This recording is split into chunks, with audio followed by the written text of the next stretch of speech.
Assalamualaikum warahmatullahi wabarakatuh.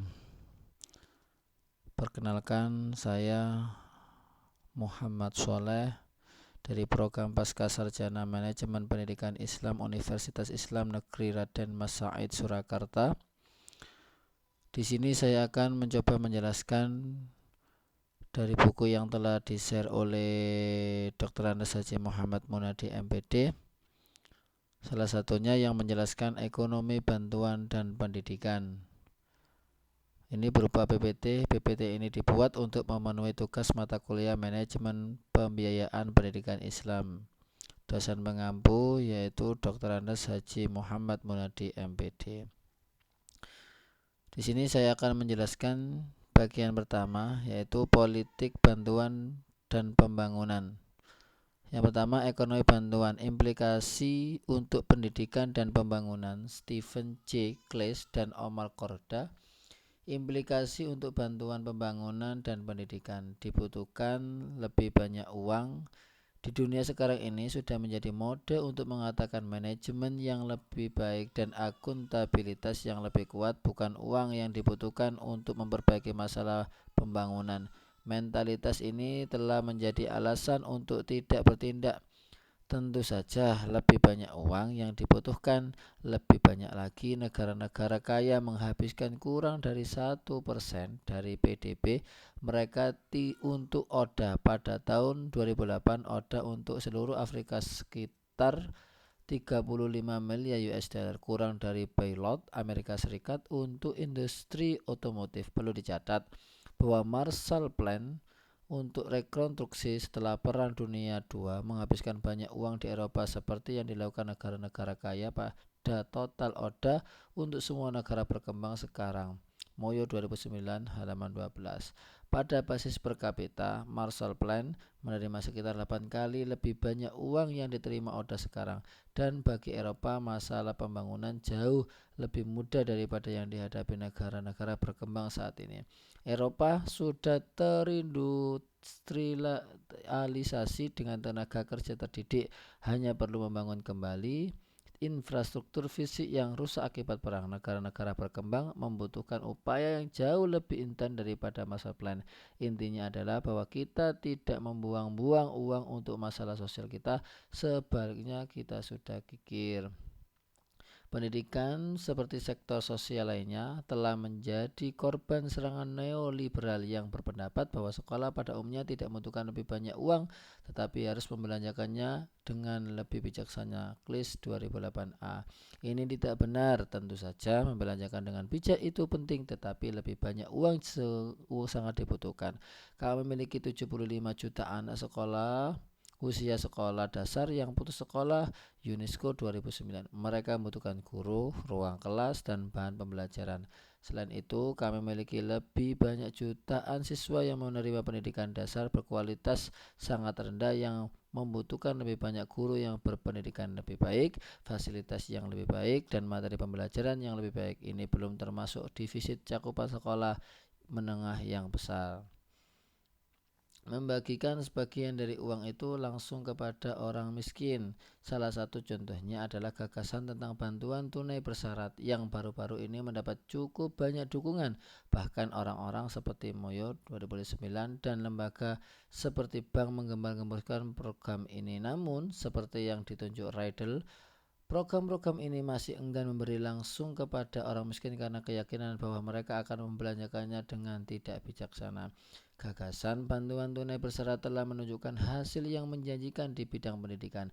Ada program skala kecil dan besar di negara berkembang, misalnya Brasil dan Meksiko, yang membayar anak-anak miskin untuk bersekolah dengan syarat kehadiran dan kelulusan. Mengingat kegigihan biaya pengguna dan biaya peluang yang sangat besar dari pekerja anak yang dihadapi oleh orang tua miskin, menawarkan beasiswa seperti ini dalam skala yang sangat besar akan menjadi satu-satunya cara untuk mencapai PDU. Memberikan semua uang bantuan langsung kepada orang miskin bukanlah jawabannya, namun lebih banyak program yang memberdayakan masyarakat miskin dengan mempercayai mereka dan percaya bahwa mereka tahu yang terbaik bagaimana mencapai tujuan langsung, mereka akan sangat membantu. Partisipasi yang nyata dan kuat harus menjadi landasan fundamental tata kelola. Siapa atau apa yang mengarahkan dan harus mengarahkan sistem bantuan? Ada banyak pembicaraan tentang kepemilikan negara. Badan-badan bantuan bilateral dan multilateral semuanya mengklaim bahwa negaralah yang bertanggung jawab dan bahwa badan-badan tersebut hanya memiliki peran sebagai penasihat. Tapi itu tidak benar. Badan-badan bantuan memiliki kekuatan yang luar biasa dalam hubungan bantuan, khususnya melalui persyaratan yang mereka butuhkan, dan umumnya melalui kekuatan untuk menahan dan mengarahkan bantuan. Kekuatan ini bahkan lebih besar di bawah swaps pendekatan luar sektor yang sedang mode saat ini, di mana gerombolan donor secara efektif membuat kebijakan negara. Agar bantuan menjadi efektif, kita harus membatasi kekuatan lembaga bantuan dan bergerak melampaui kepemilikan negara untuk mengandalkan partisipasi langsung dan luas oleh penerima manfaat dan pemangku kepentingan lainnya. Ganti Bank Dunia dan IMF. Bank dan IMF adalah institusi yang sepenuhnya ideologis. Bahkan orang-orang dalam menunjuk pada polisi pemikiran internal yang memperkuat ortodoksi dan menekan perbedaan pendapat. Brut 2006. Selama 3 dekade terakhir, ideologi itu adalah neoliberalisme. Neoliberalisme telah gagal total dalam hal pembangunan dan telah menghasilkan konsentrasi kekayaan yang paling luar biasa yang pernah ada di dunia. Itu adalah kegagalan sebelum krisis ekonomi saat ini, dan sekarang kegagalan itu bahkan lebih nyata. Para ekonom liberal dan progresif hampir tidak memiliki suara apapun di Bank Dunia atau IMF sejak tahun 1970-an. Begitu pula non-ekonomis masyarakat sipil atau negara berkembang, hasilnya adalah nasihat sepihak yang buruk selama 3 dekade. Clis, Samov, dan Strokowitz 2012. Jelas, bank dan dana memiliki fungsi yang perlu dipenuhi, khususnya memberikan hibah dan pinjaman untuk pembangunan dan untuk krisis ekonomi. Tapi kita membutuhkan arsitektur yang sama sekali baru untuk melakukannya. Mengingat perdebatan mendasar di antara para ekonom, satu aliran pemikiran ekonomi seharusnya tidak mendominasi seperti sekarang. Selain itu, mengingat bahwa masalah ekonomi menutupi segala macam masalah sosial lainnya, para ekonom seharusnya tidak bertanggung jawab. Sesuai dengan poin kami sebelumnya, pemerintahan harus partisipatif dengan negara-negara berkembang dan masyarakat sipil memiliki suara yang cukup besar.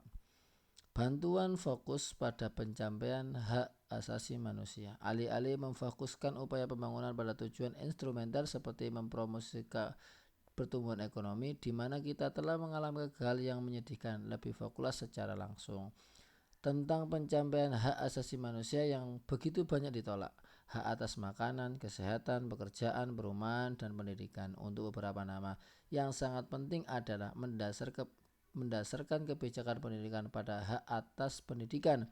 UNESCO dan UNICEF telah bergerak ke arah ini, tetapi Bank Dunia dan IMF menolak. Sebagai itu, karena perubahan seperti itu akan mendapatkan malapetaka dengan kerangka modal manusia instrumental, di mana pendidikan hanya dinilai karena dampaknya terhadap pendapatan dan pertumbuhan ekonomi, tetapi tidak dilihat sebagai tujuan itu sendiri atau sebagai sarana untuk tujuan alternatif. Jadi bisa saya simpulkan, kesimpulan dari pemaparan di atas adalah: 1. Implikasi untuk bantuan pembangunan dan pendidikan harus terarah dengan baik dan benar. 2. Pemerintah harus berperan aktif dan juga berpartisipasi dalam mengawasi program bantuan, pembangunan, dan pendidikan supaya merata dan tepat sasaran. 3. Kemitraan global untuk pendidikan adalah penerus inisiatif jalur cepat yang terstruktur secara lebih demokratis meskipun masih terbatas dalam banyak hal. 4. Jelas bank dan dana memiliki fungsi yang perlu dipenuhi agar bantuan dapat terrealisasikan dengan baik dan benar. Mungkin itu pemaparan yang bisa saya sampaikan, kurang lebihnya saya mohon maaf. Semoga bermanfaat. Sekian dan terima kasih. Wassalamualaikum warahmatullahi wabarakatuh.